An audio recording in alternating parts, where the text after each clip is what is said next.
Hamilton sends shockwaves to Red Bull by stating that this year he will be driving the best car he has ever had. Stay until the end to hear Hamilton's surprising remarks. Subscribe only if you want Hamilton to win his 8th World Championship and be crowned as the greatest driver in history. Hamilton stands at the threshold of a transformation unlike any he has experienced in his storied career. After 2 decades in Formula One, after winning 7 World Championships and etching his name into the annals of motorsport history, he is embarking on a new adventure that defies expectations. This is not just another team switch. It is not merely a new challenge. It is a seismic shift, a rewriting of the script that has defined his career for over 20 years. The move to Ferrari is not about comfort, not about convenience. It is about legacy, about stepping into the unknown, about proving something to himself and to the world that even his most ardent supporters never imagined he needed to prove. From the moment he arrived in Maranello, the realization hit him with an almost physical force. This was not like stepping into the Mercedes factory in Brackley or the McLaren Technology Center in Woking. This was something different, something that felt almost sacred. The very air seemed to hum with an energy that had been building for decades, carrying the weight of history, the echoes of legends who had come before him. Ferrari was not just a racing team, it was the heart and soul of Formula One itself, a living, breathing entity that commanded both reverence and fear. Subscribe only if you want Hamilton to win his 8th World Championship and be crowned as the greatest driver in history.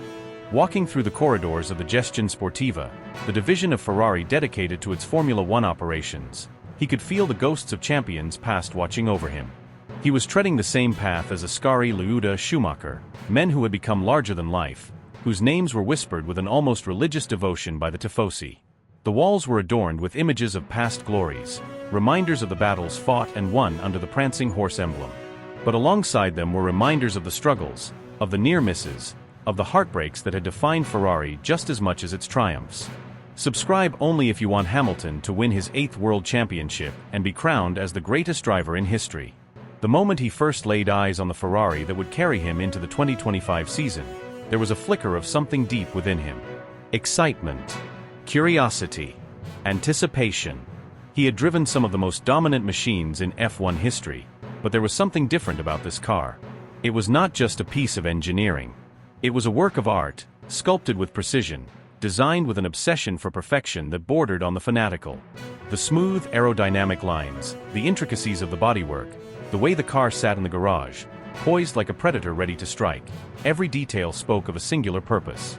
The first time he stepped into the cockpit, an unshakable realization settled in his mind. This was no ordinary Formula One car.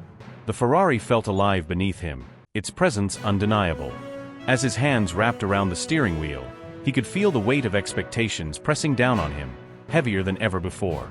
The buttons were positioned slightly differently than what he had grown accustomed to at Mercedes, the ergonomics subtly distinct, the dashboard an entirely new world of data and feedback. These were small details, but in the world of Formula One, where milliseconds separate victory from defeat, they were everything.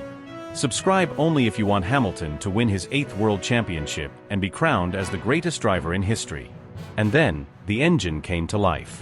The roar was unmistakable, deep, visceral, a raw, untamed growl that sent vibrations through his body. He had heard Ferrari engines before, raced against them, but to be inside one, to feel it coursing through him, was something else entirely. It was not just a power unit. It was a statement, a declaration of intent.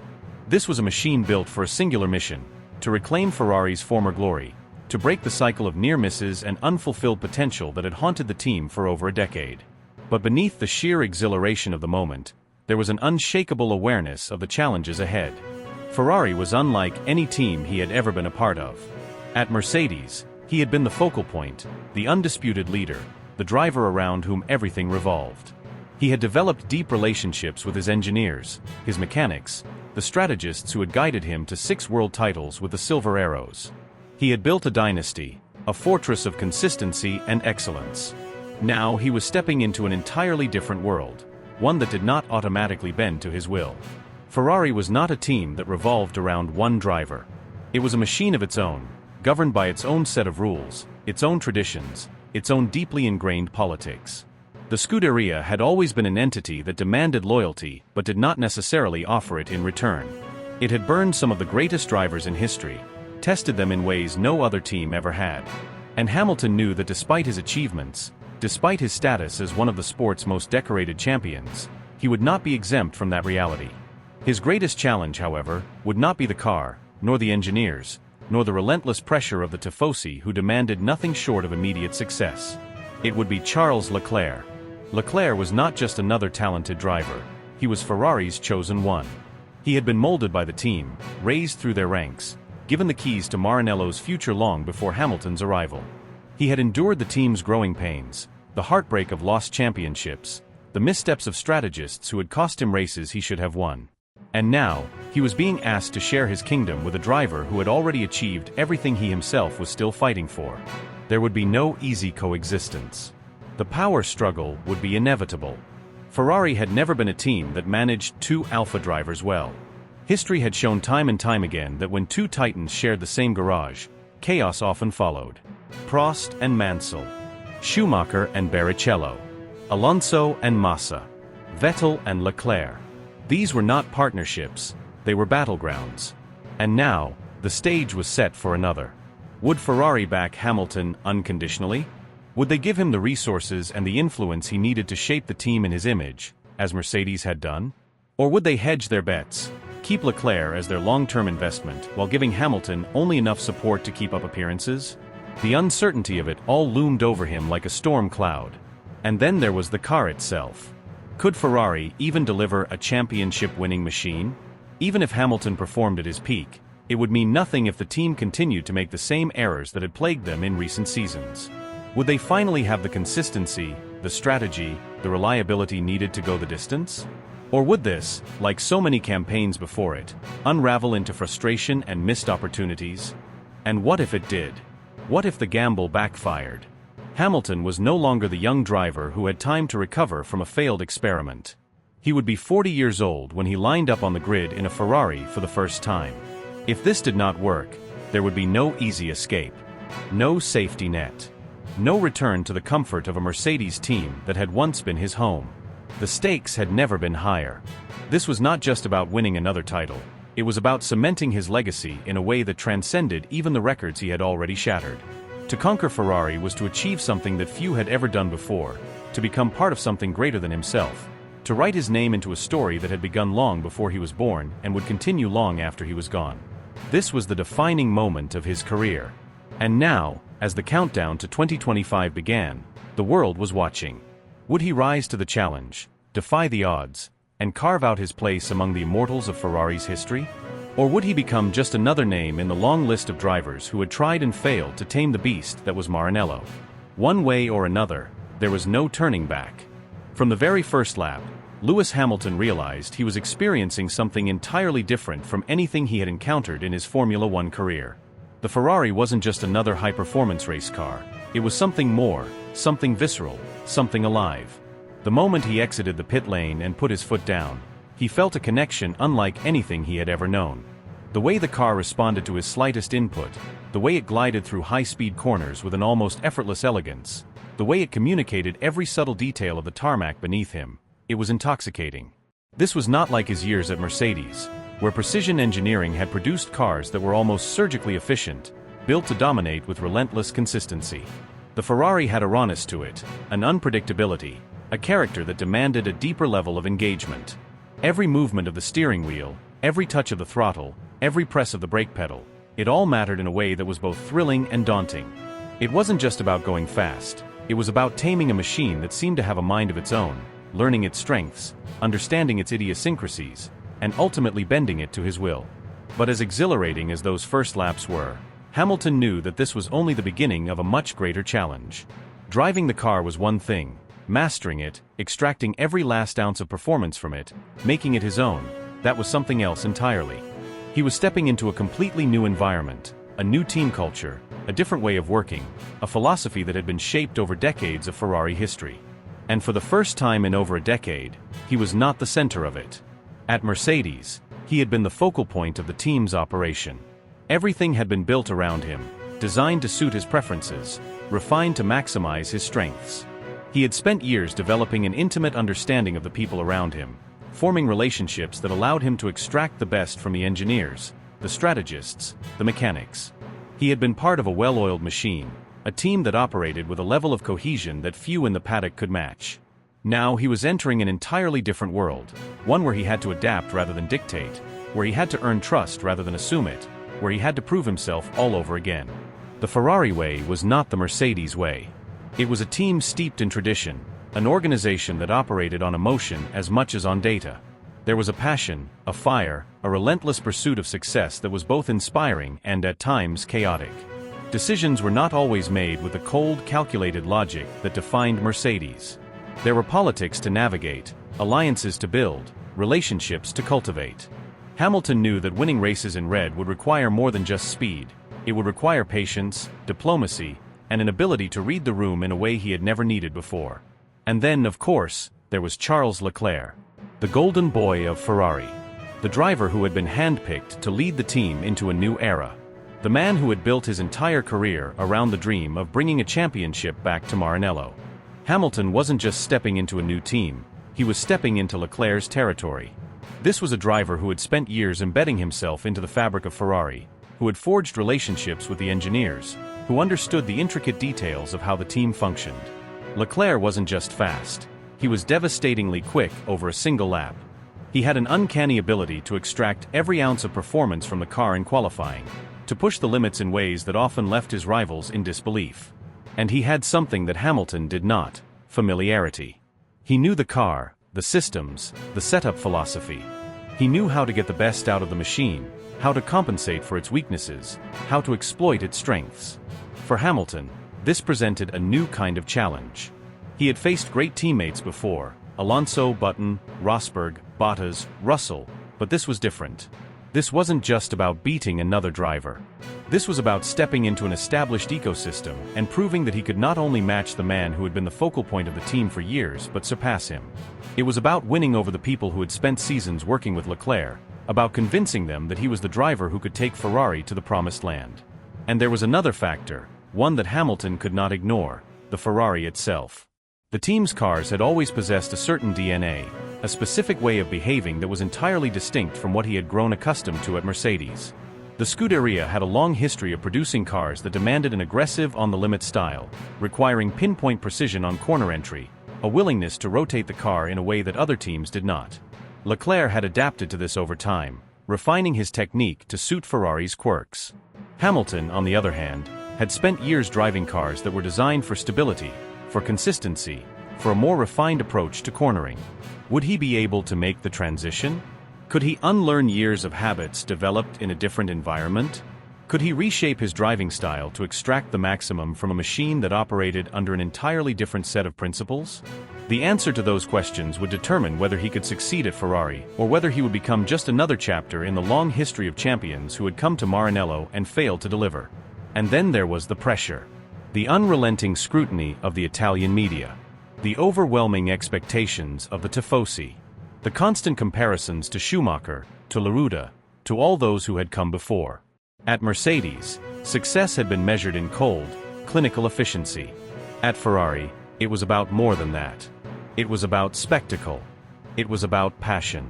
It was about delivering not just results, but moments that would be remembered for generations. Hamilton knew that the road ahead would not be easy. There would be struggles. There would be disappointments. There would be moments where the enormity of the task seemed almost insurmountable. But that was why he was here. He hadn't come to Ferrari for an easy ride. He hadn't come just to add another chapter to his career. He had come to prove something, to himself, to the world, to history. This was the final test, the ultimate challenge. Winning at Ferrari wasn't just about adding another title to his collection. It was about elevating himself to a status that transcended even his 7 world championships. It was about doing what only the greatest could do. And so, as he completed those first laps, as he felt the car beneath him, as he began the long process of understanding and mastering his new machine, he knew one thing for certain: he was ready. Ready for the fight. Ready for the struggle. Ready to do whatever it took to succeed. Because this, more than anything else, was what he had been searching for. The chance to make history once again. There was an almost mythical quality to this moment, a sense that fate had conspired to bring Lewis Hamilton to the one place that had always seemed like an inevitability in his story, yet had somehow eluded him until now. It was more than a mere career move, it was a crossing of destinies, the intersection of the greatest driver of his generation and the most storied team in the history of Formula One. From the very beginning, motorsport had been more than just a competition for Hamilton, it had been a calling. As a child, he had idolized Ayrton Senna, had watched in awe as the Brazilian maestro danced with his McLaren, pushing the limits of human and machine as one. And yet, the dream had never been solely about emulating Senna's brilliance. There had always been another image that lingered in his mind, a vision of himself draped in Ferrari red, commanding the prancing horse just as so many icons before him had done. Ferrari was not just another team. It was the embodiment of racing passion, the heartbeat of Formula One, the very institution upon which the sport's most enduring legends had been built. And now finally, after rewriting the history books with Mercedes, after shattering records that once seemed untouchable, Hamilton found himself in Maranello, stepping into a lineage that carried the weight of more than 7 decades of triumph and heartbreak. This was not just about winning races. It was about cementing a legacy, about proving that he could succeed in an environment vastly different from the one in which he had built his empire. It was about stepping into the same seat that had been occupied by the likes of Michael Schumacher, Niki Lauda, Juan Manuel Fangio, Alberto Ascari, and Gilles Villeneuve, each of them icons in their own right, each of them forever tied to the mystique of Ferrari. Yet, with the allure of history came an unparalleled burden. Ferrari was unlike any other team in the sport. It operated under a level of scrutiny that no other constructor could comprehend. The expectations were relentless, the pressure suffocating. For the tifosi, the passionate, almost religiously devoted fanbase, Ferrari was more than just a race team. It was a way of life. Victories were not merely celebrated, they were exalted. Defeats were not simply setbacks, they were national tragedies. In Italy, Ferrari was woven into the very fabric of culture, and those who wore the red suit were not just drivers, they were warriors tasked with restoring the Scuderia's glory. Hamilton was no stranger to pressure. He had spent his entire career under the glaring spotlight of expectation, had faced adversity on and off the track, had endured criticism, had fought through controversy, and had emerged victorious time and time again. But even he knew that this was something different.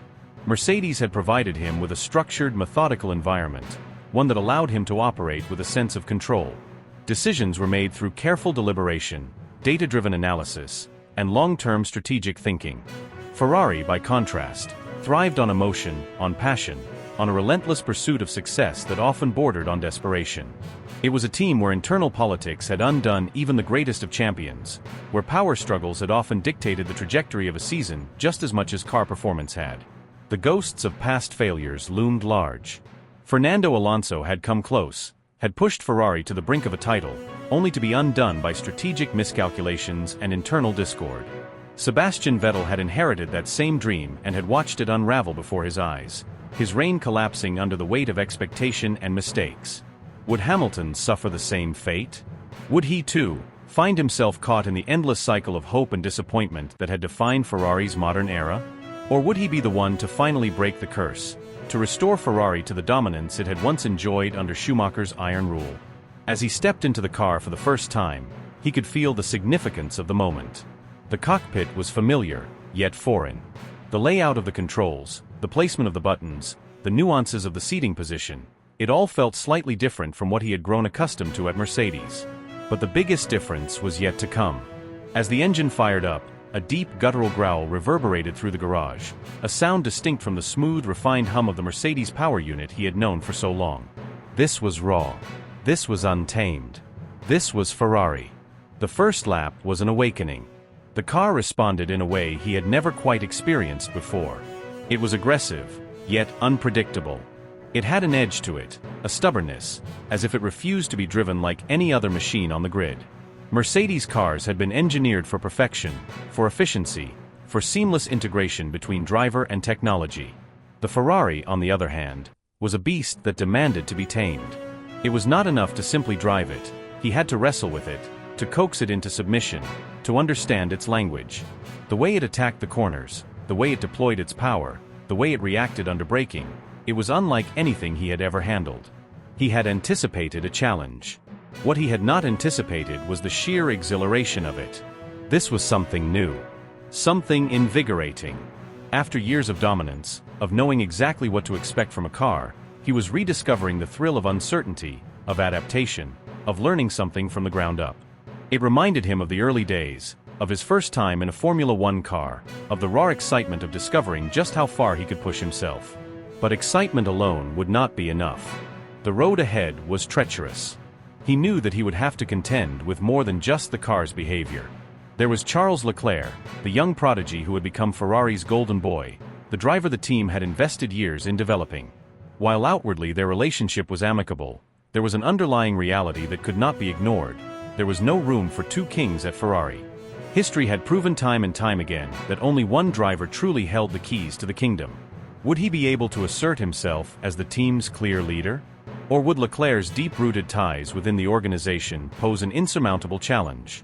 It wasn't just the car that made this experience profoundly different, it was the entire universe orbiting around it, an ecosystem so distinct and deeply ingrained in history that it felt more like stepping into a sacred institution rather than just another Formula One team. Every breath of air in Maranello carried the echoes of legends, the whispers of past triumphs and heartbreaking failures, the ghosts of champions who had once walked these same halls, driven these same roads, stood where he now stood. There was a palpable weight to everything.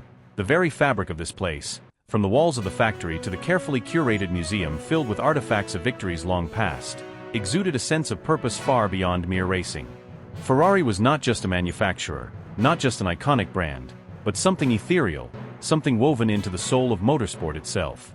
It was a force, an unbreakable entity, a dynasty that had defined eras and rewritten history. For Lewis Hamilton, this was more than a career move.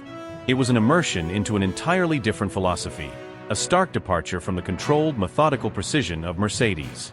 There, everything had been built with an almost clinical efficiency, an empire of perfection where data reigned supreme, where engineering brilliance was the cornerstone of success. But here it was different. Ferrari was not merely an operation. It was an identity, a living, breathing organism that functioned on emotion as much as on science, on intuition as much as on logic. It was a family, an ideology, a belief system that had been cultivated over decades, passed down from generation to generation, transcending sport to become something closer to religion. The Ferrari factory itself was unlike anything he had ever experienced.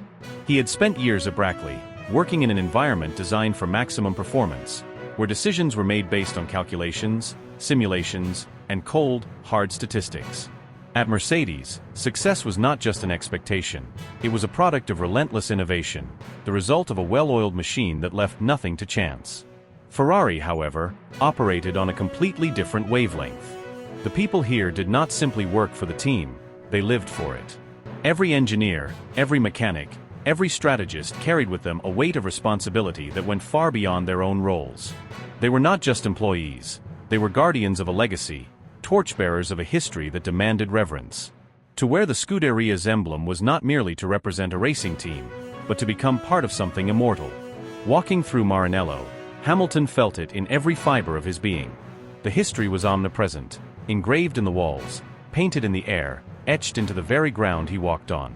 The black and white photographs of Enzo Ferrari loomed over him, watching like an ever-present specter, a reminder that this was his empire, and that every individual who passed through these corridors bore the responsibility of upholding his vision. The rows of championship trophies stood like relics in a cathedral, each one a symbol of past glory, a testament to the legends who had come before. This was a place where victories were not just celebrated but immortalized, where failures were not merely setbacks but scars that shaped the future. For an entire year, Hamilton had imagined this moment. He had envisioned what it would feel like to finally sit in a Ferrari cockpit, to don the red race suit, to walk through these hallowed halls and feel the weight of history settle upon his shoulders. The transition from Mercedes had been the most grueling, emotionally taxing decision of his career. Leaving behind the team that had become his sanctuary, the people who had helped him build an empire, the engineers who had crafted his success with surgical precision, it had not been easy.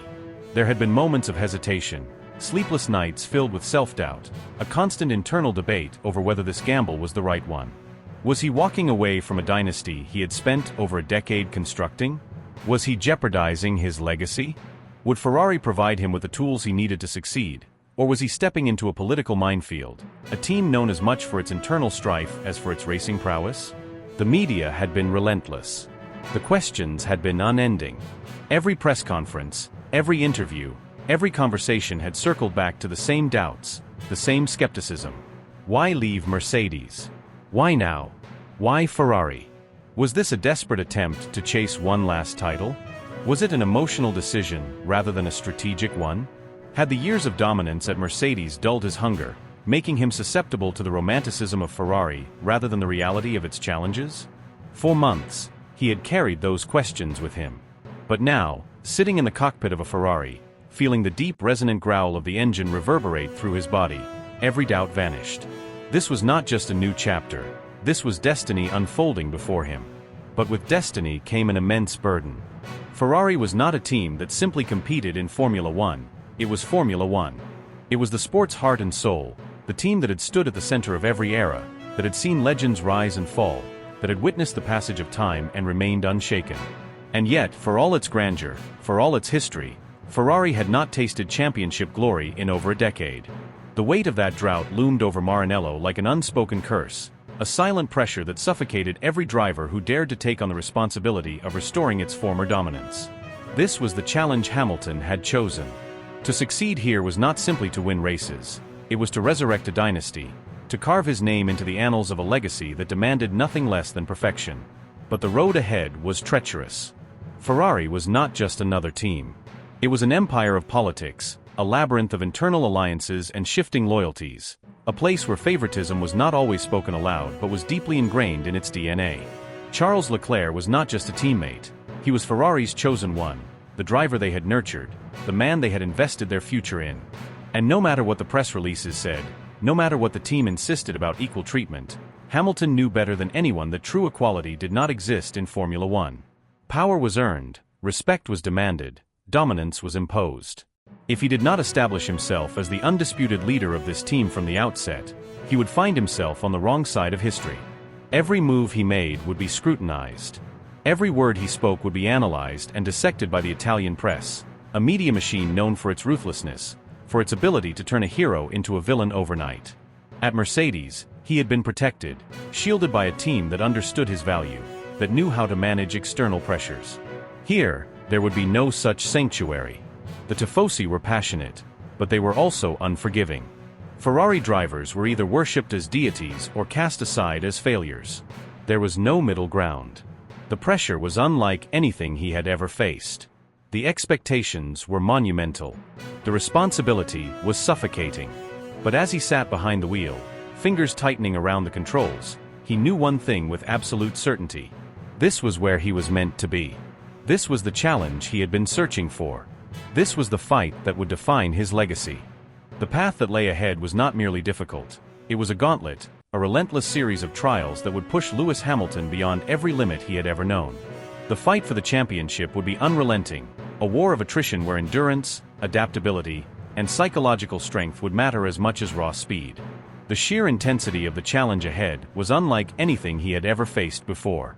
This was not just about stepping into a new team, a new car, or a new environment. It was about redefining his career at an age when most drivers were either contemplating retirement or already past their prime. It was about proving once again that he could defy the expectations of time, resist the natural decline that comes with aging, and conquer a team and a system that had historically been resistant to outsiders. The battle with Charles Leclerc would be one of the defining elements of this new chapter. Unlike previous teammates, Leclerc was not just a competitor. He was the embodiment of Ferrari's long-term vision, the driver around whom the team had structured its future. He was the prodigy, the chosen one, the man Ferrari had nurtured, protected, and placed their faith in through seasons of struggle and development. Leclerc had spent years embedding himself into the core of Ferrari's operations, building relationships with engineers, forging bonds with mechanics, and earning the loyalty of the Scuderia's leadership. He had become, in many ways, the beating heart of the team. But now, that foundation had been shaken. Hamilton's arrival was a seismic shift, a clear signal that Ferrari was willing to deviate from its original course in pursuit of something greater. And for Leclerc, that was both an opportunity and a threat. He would have to prove himself not only on the track but within the team dynamic, ensuring that he did not become overshadowed by the arrival of a seven-time world champion with an unparalleled resume. For Hamilton, the challenge was equally daunting. He had spent the better part of a decade in a team where he was unquestionably the focal point, where every decision was made with his strengths in mind, where every strategic call was designed to maximize his performance. Now he was stepping into an environment where he was not the established figurehead, but rather the newcomer, the disruptor, the variable that had yet to earn absolute trust. Team politics would be inevitable. Every championship-winning team operates with an unspoken hierarchy, a structure that determines who gets priority when it matters most. At Mercedes, Hamilton had occupied that space without question. At Ferrari, that hierarchy had yet to be rewritten. Would the team back him unequivocally, or would they attempt to maintain a delicate balance between their two star drivers? Would internal disputes arise over preferential treatment, car development direction, or race day strategies? Would the engineers, the strategists, and the decision-makers align themselves with Hamilton, or would the bonds they had forged with Leclerc over the years prove too strong to break? Beyond the internal power struggle, there was the external battlefield, the relentless war against Red Bull and Max Verstappen, the reigning champions who had turned Formula One into their personal empire. Red Bull had not just built the fastest car in recent years, they had perfected an entire system that functioned with surgical precision. Verstappen was not merely a talented driver, he was a force of nature, a relentless competitor whose aggressive style, psychological resilience, and unyielding hunger for victory made him one of the most formidable adversaries the sport had ever seen. Red Bull operated like an impenetrable fortress, a team built entirely around maximizing Verstappen's potential. Every component of their strategy, every design philosophy, every decision from the pit wall was tailored to ensure his dominance. For Hamilton, this would be a different kind of battle. At Mercedes, he had fought against Ferrari, against Red Bull, against rival drivers who were not backed by teams operating at their absolute peak. But now, he was stepping into a direct confrontation with a Red Bull organization that had reached the pinnacle of its efficiency. Every race would be a battle of wits, every qualifying session a game of thousands, every pit stop a potential turning point in a season where the smallest details could determine the ultimate outcome. If Ferrari was not perfect, if they made the same strategic errors that had plagued them in past seasons, if their reliability faltered, if their decision-making under pressure remained questionable, then Hamilton's mission would become exponentially more difficult. And Red Bull was not the only threat. Mercedes, the team he had left behind, was still a force to be reckoned with. Their struggles in recent seasons did not erase their pedigree, their history, or their ability to bounce back. They had dominated an era with Hamilton, and now with his departure, they had even more motivation to prove they could win without him. Their development program, their understanding of car dynamics, and their ability to evolve under pressure would make them a dangerous opponent. Then there was McLaren, the rising force, the unpredictable wild card, the team that had quietly been building itself into a genuine contender.